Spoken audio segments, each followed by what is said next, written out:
Hello दोस्तों, नमस्कार। अभी हम बात करने वाले हैं लॉयड स्टील इंडस्ट्री लिमिटेड की, क्योंकि इससे संबंधित एक इन्होंने बीएससी को अपना बहुत बड़ा एक अपडेट दिया है, जिसमें इन्होंने ये बताया है कि हमारे ऊपर कितने केस चल रहे हैं। और ये केस को थोड़ा सा डिटेल से देखने का प्रयास करेंगे, क्योंकि ये एक थ्रेट में आता है। और हम जानते हैं कि हम कोई भी स्टॉक की एनालिसिस करते हैं चार स्तर पे करते हैं, जिसे हम SWOT के नाम से SWO और T के नाम के आधार पे हम इसका एनालिसिस करते हैं। S का मतलब स्ट्रेंथ होता है, W का मतलब वीकनेस होता है और O का मतलब अपॉर्चुनिटी और साथ ही साथ T का मतलब थ्रेट होता है। तो हमने इससे पहले जो भी वीडियो बनाए हैं उसमें स्ट्रेंथ को हमने देख चुके हैं और साथ ही साथ जो SWOT का जो W है, वीकनेस को भी हम इससे पहले चर्चा कर चुके हैं और अपॉर्चुनिटी की भी चर्चा कर चुके हैं। और आज हम चर्चा करने वाले हैं थ्रेट के, क्योंकि ये थ्रेट जो आया है ये बहुत सोचने वाली है, क्योंकि इस कंपनी पे अच्छे खासा जो है केस चल रहा है। उस केस के बारे में हम थोड़ा डिटेल से देखने की कोशिश करेंगे, कितनी केस चल रहे हैं और किस मामले में, और उसी के हम पूरी जानकारी देखने वाले हैं। तो चलिए दोस्तों, वीडियो शुरू करते हैं। और सबसे पहले हम आज देख लेते हैं कि ये इसकी ट्रेडिंग कितनी और कैसे हुई है, साथ ही साथ कितनी डिलीवरी उठाई गई है। तो दोस्तों, आप यहाँ पर देख रहे होंगे कि आज 17 अगस्त का डेट पड़ा हुआ है और ये अपडेट हुआ है 4:17 पे। इसमें 1,69,295 शेयरों की टोटल क्वांटिटी की ट्रेड हुई है बीएससी पे, और इसमें से पूरी की पूरी डिलीवरी के रूप में उठा ली गई है। अर्थात इसमें देख रहे होंगे कि आज भी 5% का लोअर सर्किट लगा हुआ है।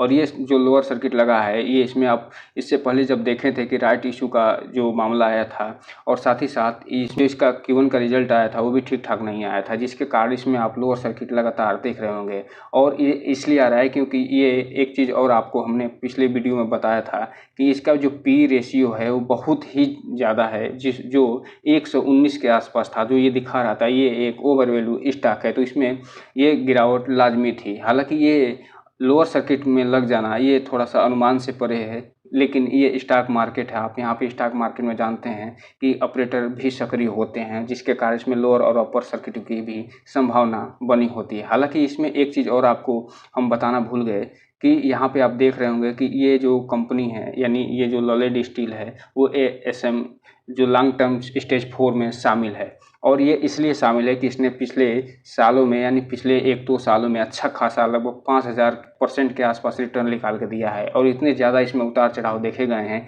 जिसके कारण इसको ASM लॉन्ग टर्म स्टेज 4 में शामिल कर लिया गया है। चलिए दोस्तों, हम उस अपडेट को देख लेते हैं। यहाँ पे आप देख रहे हैं कि ये जो अपडेट है आज ही का आया हुआ है, 17 तारीख को। यहाँ पे 17/8/2023 का डेट पड़ा हुआ है। अब हम चलिए इसको डिटेल में देखने का प्रयास करते हैं। तो दोस्तों, ये रहा वो डिटेल है। यहाँ पे देख रहे हैं 16 अगस्त को इन्होंने जारी किया है और इन्होंने इसमें बताया है कि ये हम क्यों अपडेट दे रहे हैं। Disclosure of continuing the material event information के तहत इन्होंने जारी किया है। और ये बताया है कि ये जो है इसमें क्या क्या जो पेंडिंग केस हैं वो क्या हैं और कैसे हैं। तो यहाँ पे आप देख रहे होंगे कि ये जो केस के बारे में इन्होंने पूरी डिटेल दी हुई है और ये बताए हैं कि pending material litigation of the company, अर्थात कंपनी पे जो भी मटेरियल से संबंधित, जो खरीद और बिक्री से संबंधित जो भी लिटिगेशन पेंडिंग है, उसके बारे में इन्होंने डिटेल से बताया हुआ है। तो अब हम चलिए इसको डिटेल से भी देख लेते हैं और देखने का प्रयास करते हैं कि कौन कौन से कंपनियां इसके साथ केस लड़ रही हैं।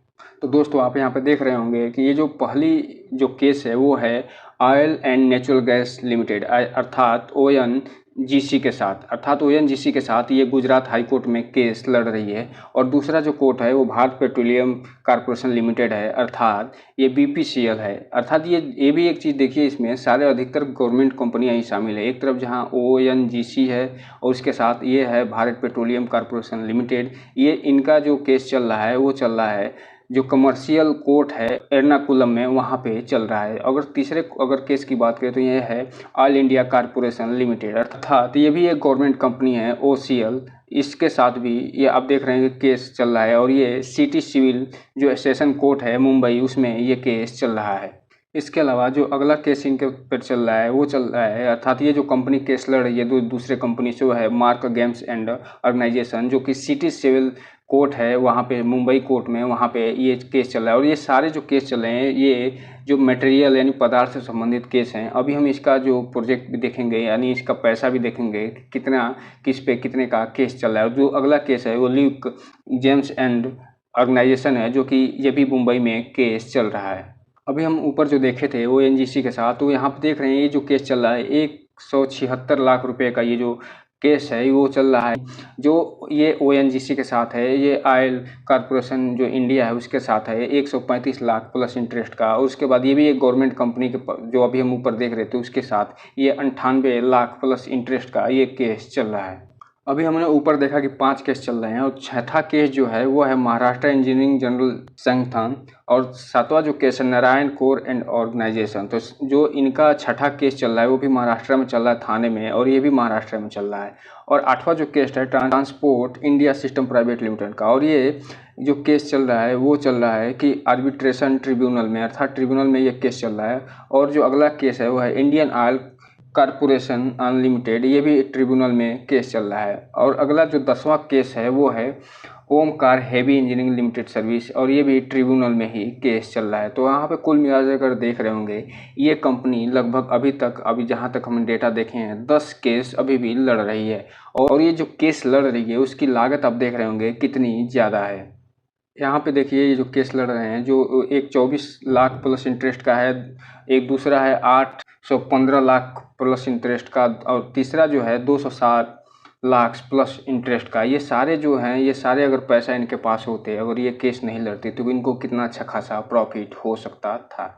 अभी तक हमने लगभग 10 केस देख चुके हैं जो ये कंपनी अभी चल रहा है इस कंपनी। और 11वां केस जो ये लड़ रही है वो है commissioner of income tax appeal, अर्थात जो इनकम टैक्स कमिश्नर है वो उनके अपील के खिलाफ ये केस लड़ रही है। और ये भी जो कंपनी है वो भी पैसे संबंधित है, टैक्स से संबंधित ये केस अभी भी लड़ रही है। और जो 12वां केस है वो भी ये भी कमिश्नर जो इनकम टैक्स है उनके अपील पे ये केस चल रहा है। और ये जो 13वां केस चल रहा है आप देख रहे हैं ये भी कमिश्नर यानी टैक्स से संबंधित केस है, और 14वां भी टैक्स से संबंधित केस है।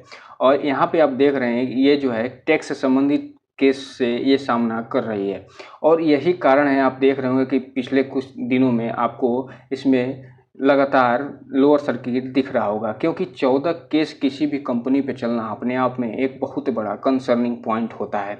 साथ ही साथ इसमें एक राइट इशू का मामला जो था और इसका रिजल्ट था, ये सब चीज़ें अगर हम मिला लें तो आप देख रहे होंगे ये कंपनी अपने वास्तविक रूप में अब धीमे धीमे आती जा रही है। और ये लोअर सर्किट इसमें देख रहे होंगे कि लगना शुरू किया।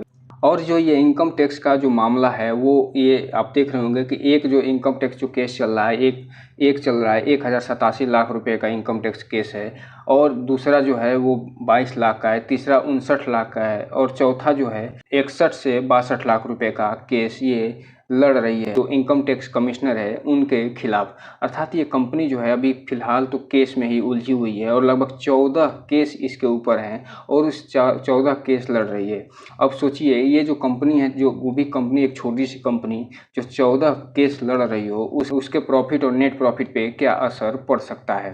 तो दोस्तों आप इसका प्रभाव देख रहे होंगे कि ये जो कंपनी है एक तो Q1 के रिजल्ट में ठीक ठाक रिजल्ट नहीं निकाल के दी है, और दूसरा ये इस पर अच्छा खासा केस होना, यही कारण है कि इसमें लगभग 5% का लोअर सर्किट पिछले 3 दिनों से लगातार लग रहा है।